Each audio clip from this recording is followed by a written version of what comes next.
friends, welcome back to my channel. Sass here. I'm here to do Life After Lockup / Love After Lockup. Anyway, I'm here for another review. Let's get into it. Alright, let's start with something real easy and simple. Alright, let's talk about Latino Heat and Britney. Now, I had no idea Latino Heat's job was a professional poker player. Did y'all know that? That's how he making money. A professional poker player? I was thinking maybe like a truck driver or laborer or, someone who, works in like construction. A poker player? Okay, so that morning, Britney, she cooking up some good looking food. Okay, Britney in that cooking. She seems a little stressed, so, Latino, he comes in, was like, hey boo, what's up? Good morning. And she was like, and he was like, where's the kids at? And she was like, your mom done came and, picked them up. So he was like, you seem a little stressed. Well, what's going on? And so she just broke it down for him. She was like, look, I'm tired, okay? I got these kids. I'm trying to get this house in order. We got a puppy. We got a new house. It's just a little bit overwhelming. I am taking care of this myself, okay? While you go out all kinds of nights and plays poker, okay? He plays poker like 4 times a week and it's all night long. But he says, listen, if I don't do this, we don't make money. Okay, me playing poker put food on the table. Me playing poker put this roof over our heads. And so she was like, look, I'm overwhelmed. Okay, I'm tired. All right. So then she brings up Amanda and Sasha. I was like, Brittany, why in the world are you bringing these two up? There's no need. Okay, especially for Sasha, she doing 10 to 30. So just take Sasha on out the way. She in prison for a while. So, Latino Heat ain't trying to hear it. Latino Heat said a very good thing. Latino Heat said, I'm not in a relationship with them. Okay? I'm in a relationship with you. Okay? And you do not supposed to be around certain people. Okay? Alright? I just don't want you backsliding. This is the same argument we have had. This is the same argument these two have had since she got out of prison. Latino Heat is so worried that she's going to get herself in trouble and end up back in prison. And she keeps saying the same thing. Okay? I'm good. Alright? I'm the only one that can get me in trouble. Okay? Calm down. Slow your roll. Okay? Anyway, it's just the same old argument. But I had no idea Latino Heat played poker for a living. Listen, out of all the couples, okay, I want Latino Heat and Britney to win. Okay, this is the couple I'm rooting for. The other ones, child, I don't care nothing about. They just here for last for me. But Latina Heat and Britney, I think that they have a legitimate chance to get over this. So, anyway, I think they're going to be fine. I think they just needed some type of drama. But, let's move on. Okay. Now, let's talk about Lamar and Andrea. Alright, so it is the day before Lamar gets out of prison. And her and Nyla is at the grocery store. Okay. Andrea tells Nyla that, his first meal out of prison, he wants some fried chicken. Alright? And she was like, you gonna help me cook, right? Nyla said, I don't want no parts. I'm gonna eat me some ramen noodles and I'm going to bed. So have fun with your post-prison feast. Nyla ain't having it. Okay? Nyla, she don't want any parts of this foolishness, and I don't blame her one bit. Andrea gets a call from her excited friends from Utah. Y'all, they were so peppy and white. Oh, hi. Oh, my God. Well, how are you? Is that a fancy store? Oh, my God. How are the stores in L.A.? Oh, my God. Oh, my God. Oh, my God. What do they sell there? Oh, you look great. Hi, Nyla.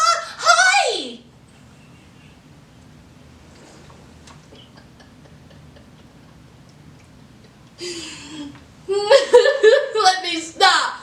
So, Andrea, she's talking to her friends, and she breaks down and starts crying because Nyla walks off, okay? And she was like, look, Nyla don't want to have nothing to do with Lamar because Nyla feels like that Lamar abandoned her. Honey, that's not a feel, that's a fact, okay? He did abandon her, and it's your fault, Andrea, all right? You have brought this man, an ex-convict, ex-gangbanger, into this little girl's life. And what did you expect her to do? You know, be happy in the morning, in the evening? No! She is hurt. She is confused. She don't know what's going on. And I think a lot of it is she don't want you hurt. And she, as a 14-year-old girl who's very mature and smart, she knows that you're going to get hurt. She don't want it, but she knows it. And so here Lamar is coming back out of jail into their lives, and you want her to just be okay with that. Absolutely not. Whatever that girl is feeling, Andrea, it is your fault. You got great children, and you have fantastic children, mature, smart, beautiful, and you got them around Lamar. Girl, of course she's upset. All right? Give her a chance. Give her some space. Give her time to think about this, okay? So anyway, Andrea picks up Lamar, okay? She lets him know, I had to sell your car. Boy, he was like, what? Why did you do that? She was like, well, I needed the money. We needed the money, okay? He was upset. He was like, you know what that car meant to me. You know how hard I worked to get that car. How could you do that? You can discuss it with me. He went on and on and on about this car. It was like he was, upset about the car instead of talking, instead of Lamar being, okay, babe, okay, I'm locked up. There's nothing I can do about it. If you needed to sell that car, you had to do what you had to do. I understand. But no, he couldn't say that. Okay. He had to say, I worked hard for it. Why did you do it? Oh, well, I'm pissed. That was Lamar. So, of course, they pull up. She hadn't sold no car, and he was all happy then. He was all, I love you. Where was that before? Okay. So, that's Andrea and Lamar. Nothing happen with them. And y'all, is that an Airbnb or is that their house? I'm confused. Y'all let me know. Is it an Airbnb or is that their home? Because it looks empty. Real empty. But let's move on. Let's talk about Clint and Tracy. This is real short. This is going to be short and sweet. Okay, as we know, Tracy is obsessed with meeting Clint's mom. Okay. She wants Clint's mom to know that she's changed, all right? I'm married to your son. We're a family, and we need to get to know each other, okay? Once you get to know me, you're going to love me. You're going to want to be around me. Honey, Mama Clint said, don't you bring that heifer anywhere near my property. Don't do it. So here comes Clint. Clint said, oh, okay. Oh, okay, baby Tracy, my goddess. So they're on their way to Mama Clint's house. Y'all, every week, Tracy looks horrible. She looked more terrible than last week. Y'all, don't do drugs. Honey, them drugs tore her up. Do y'all remember how she looked when she got out of prison? To what she looks like now? Ooh, Lord. What was she taking? Meth? Is that what meth do to you? Child, never. You ain't got to worry about me ever doing it. If I'm going to look like that, honey, Lord have mercy, when I tell you her teeth are barely hanging on. Barely. Oh, my God. They pull up. And here's Clint. You just stay in the car. You just stay in the car. Let me go talk to Mama Clint and just see what's good. Don't you come on this grass. Do not cross this road. Don't you step on this property. Mama Clint does not want her anywhere near that house. She has told him that. But he ain't man enough to tell Tracy this. So he's playing this game with Tracy, thinking, okay, let me talk to Mama Clint, and you may be able to go in the house. But he knows that ain't happening. So he goes up to the house. It was so funny. He was like, Lord, help me. That's right, Clint. Lord, help you. So he goes in. Mama Clint gives him a hug, and he was like, you know what? Tracy's here. Mama Clint was like, excuse me? And he was like, yeah, she's here. And so Mama Clint was like, she outside. So here's Tracy leaned up against the truck. Clint made it be known she wasn't on the property. She's not on the property, Mom. Mom, she's not on the property. Now, she's not there. She's across the street, Mom. He wanted everybody to know that she was not on the property. She's across the street, so she's good. She's leaned up against the truck. No need to call the law, y'all. She ain't breaking no rules, so. Mama Clint said, no, she's not coming inside this house. She's not stepping foot inside this house. In fact, she better not put her pinky toe on my grass. I told you I don't want to be around her, okay? I don't even know this girl. I only know what you told me, and she got sticky fingers, okay? It's going to take a while before I trust her, okay? Absolutely not. And she was like, my feelings are hurt. I'm upset by this. So, of course, Mama Clint, she walks off. Clint goes outside, gut busted. And he was like, yeah, honey, Tracy was acting like a dog with a treat. She was like, I'm about to go in this house and see what Mama Clint had. What can I fit into my purse? A candle. Money. That's what Tracy was acting like. He had to break the bad news to Tracy and say, Mama Clint said no. And Tracy was devastated. It hurt her feelings, but, Clint was like, I keep working on her, baby. Don't worry about it. I love you. Don't worry about it. I keep working on her.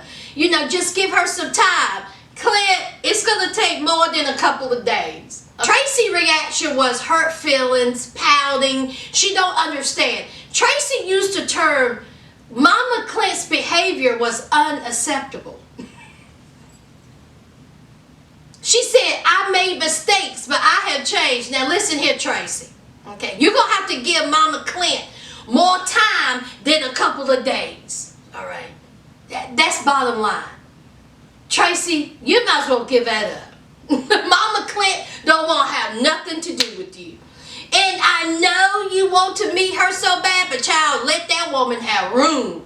Okay? If it was me, you wouldn't go nowhere near my house. Nowhere near it. Tracy's feelings is hurt. Clint don't know what to do, and they go home. And that is Clint and Tracy. Now let's talk about Lizzie and Broke Down Scott. Now both of them have blind dates, and y'all, when I tell you I got a chuckle out of this, I laugh. Okay, so we have Lizzie. She's getting ready for her blind date. What's going on here, y'all? What's all this? What's this? What's this happening? Come on, Lizzie, get it together, girl. Get it together. Okay. So she got her breasts cinched up to her chin. All right. She's on a blind date. She's at the restaurant. This white boy comes in. What's his name, y'all? Noah, who looks like, could be her daughter's age. He looked young. Okay. But I don't know. All right. Cute little boy. So, comes up. So they're talking. First thing Lizzie says is, oh yeah, let me just get the small talk out the way. I was incarcerated for 10 years and, I was addicted to heroin. Well, let me just say this real quick. Honey, Noah was like, not today, not tomorrow, not this week. We're going to split this chick. He was like, you got $27? I was like, $27? Lizzie up there eating. Lizzie was just bothered. Lizzie was offended by that. How dare Noah, ask her to pay half of the check. Honey, Noah was saying, listen, I don't know who you dealt with while you was in prison. I don't know what kind of men you manipulated, deceived, and lied to. But guess what? I'm none of those three. Where your $27? So needless to say, that didn't work out. Now let's jump over to Scott.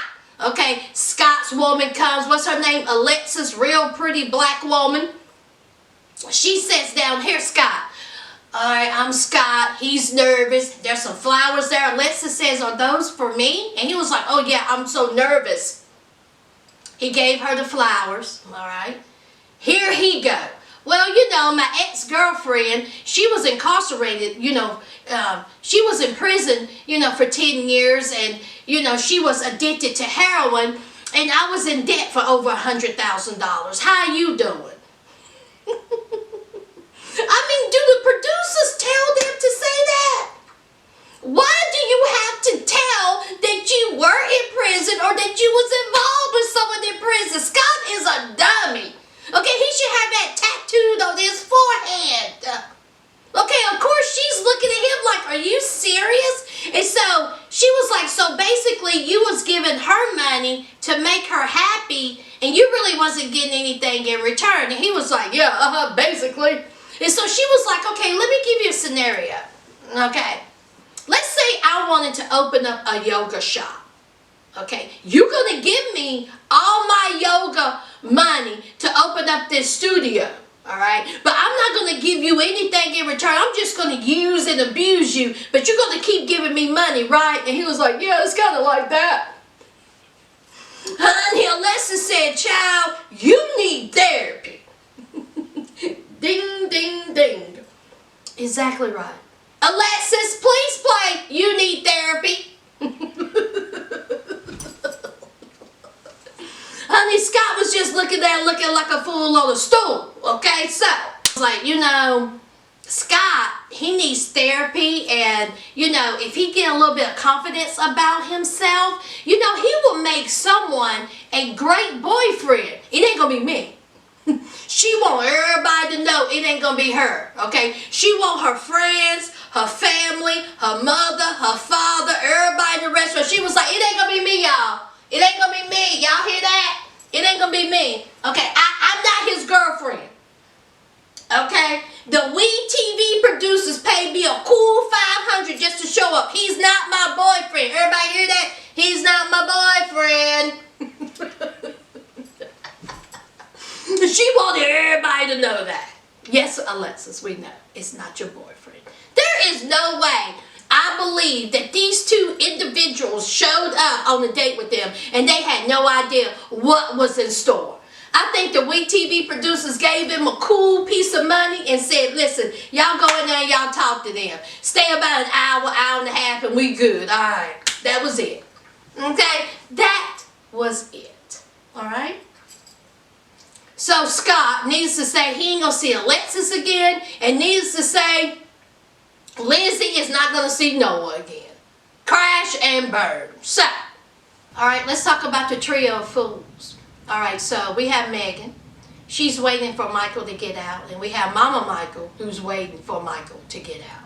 So Mama Michael, she bit the bullet, got in the car to speak with Megan. And she was like, what's going on here? Did you and Michael plan this? And so Megan said, yes. Yes, he told me to come and pick him up. Like, okay, he told me to do this. We have been seeing each other, all right, and it is what it is. And so Mama Michael was like, okay. And so Megan, she had this whole thing about, that Sarah and Michael, only thing they do is argue. They argue around, Adriana. It's not right. And I'm thinking to myself, well, Megan, that has nothing to do with you. Okay, nothing. Whether they argue around that baby, it has nothing to do with you. It's their baby. Okay. Whether they argue, period, has nothing to do with you. Do Megan not see that that's weird? That here she is, picking up her boyfriend, who's married, with a child on the way. And she's trying to justify that to Michael's mother. Does she really think that Michael's mother is going to be just open arms about this? Honey, she don't like you.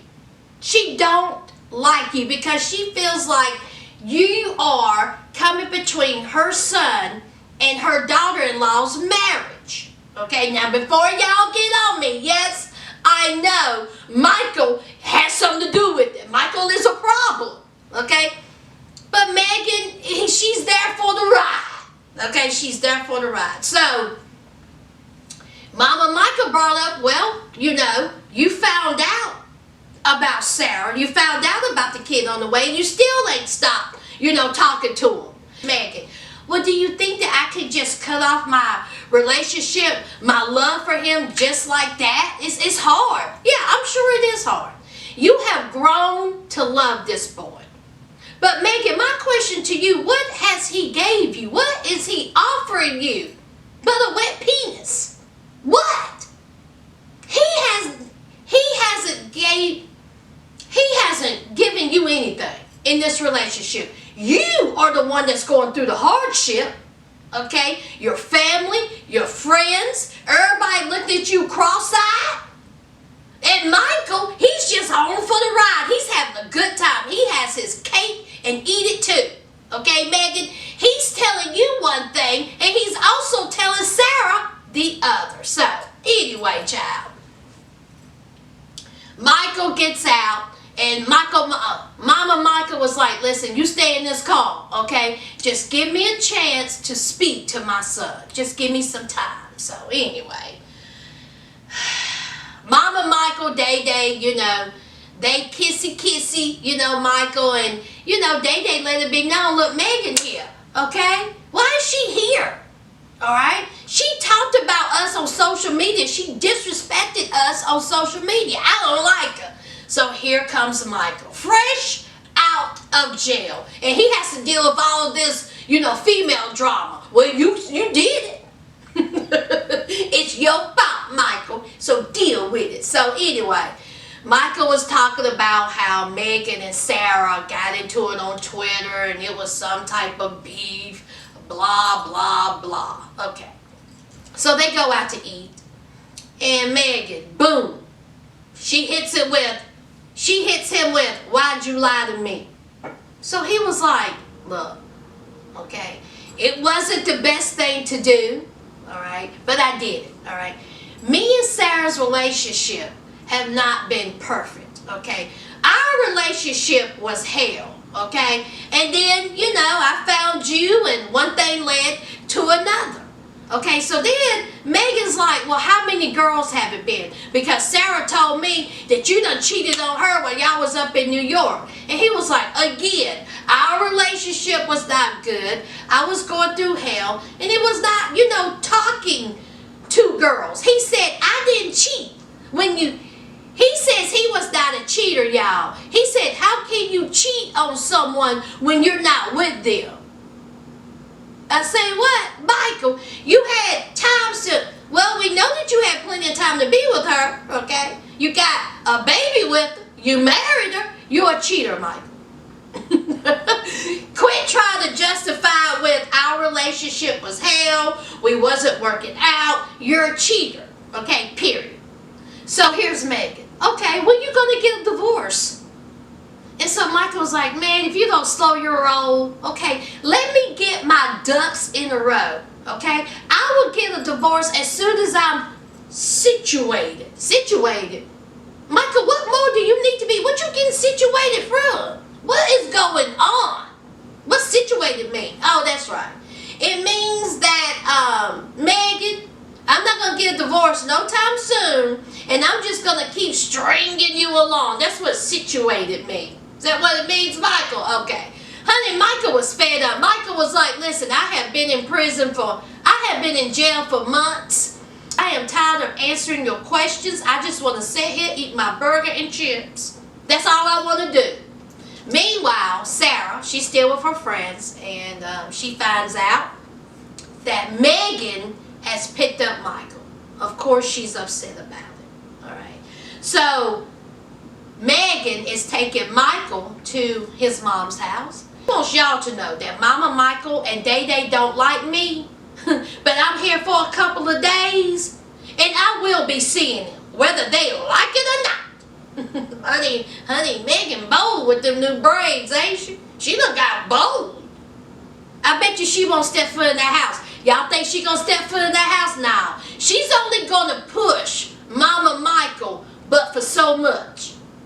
Okay? She's only gonna push it for so much. But anyway, Megan don't have a job. She still don't have a job, y'all. What's going on with her job? She got all this time to fly out there to Michigan, Delaware, wherever she's at. Where your job at? You just told him you just ain't gonna work. Megan ain't working. Is that what it is? Okay, alright. So he lets Megan know that he's gonna talk to Sarah, because you know that is his wife and the mother of his children. Alright. Megan, she still has a secret. It wasn't quite the right time to tell Michael what the secret was, but she'll tell him later. So Michael, he calls Sarah. He was like, "What's up? How you doing?" And so Sarah was like, "Oh, did you have fun today? Who'd you talk to? Where'd you go?" And so he was like, "Oh my God, you gonna start off the conversation with some hostility? Why are you so hostile?" And she was like, "Did you have fun with your girlfriend?" And he was like, "Yes, Megan picked me up. We went out to eat." And of course Sarah gets upset. She was like, "Really?" She was like, "Why is this happening? Because you're telling me something different. Okay, you're telling me one thing and doing another." Okay, so then Sarah's in the confessional and she was like, "I'm 100% sure he's playing me. And I'm 150% sure that he's playing Megan. Yes, Sarah, he's playing both of you. Y'all are looking like fools on this television for a man who has nothing. Not even a pot to piss in.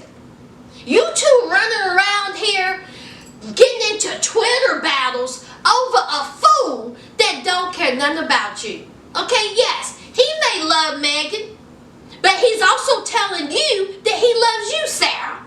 Shh. Whatever. Okay, so Sarah, gets upset. Here's Michael. He was like, man, this girl crazy. You caused it. Okay? Instead of you being honest with her, you lied to her. Okay? You want your cake and eat it too. So at the end of the conversation, he was like, "Do you want a divorce or what?" And we see Sarah running out the store upset crying. So anyway, child, that is life/love after lockup. Let me know what y'all think. Don't forget to leave a like, comment, and subscribe. And until next time, friends.